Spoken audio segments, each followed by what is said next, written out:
Hello, fellow ECE members. Justin Jahnz, President and CEO of Central Energy here.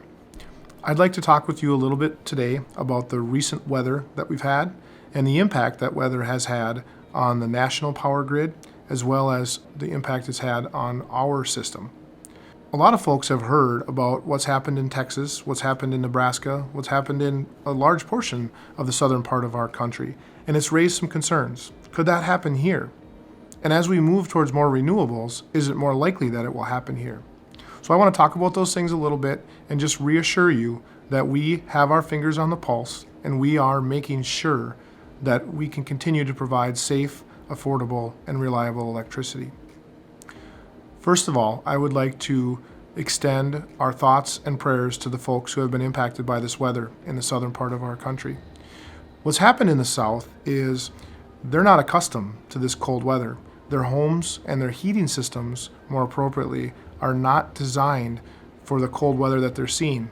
And so a lot of folks are relying on electric heat to keep their homes warm. And unfortunately, that excess demand has been higher than the generation capacity that's available. And that's resulted in the difficult decision to institute rolling blackouts in Texas and in Nebraska and in other parts of the South. And unfortunately, that's just a decision that had to be made based on what was happening. And could that happen here? Well, it could happen here. But I will say this, our system, the MISO market, Midwest Independent System Operator, is designed for the cold. We are accustomed to seeing 20 and 30 below weather. And we're even accustomed to seeing long stretches of it like we've seen this last week. So our system and our home heating systems are designed for that.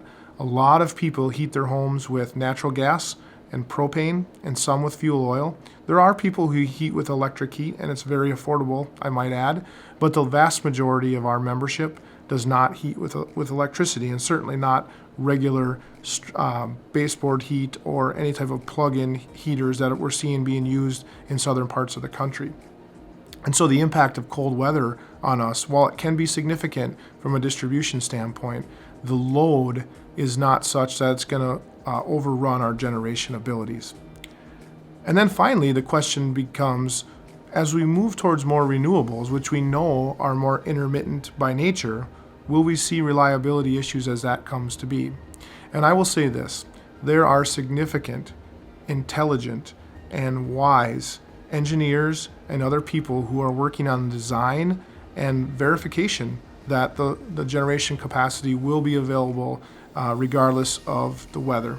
And so as we move forward, we will continue to use events like this as learning opportunities to make sure that we are able to provide that electricity during weather events like this.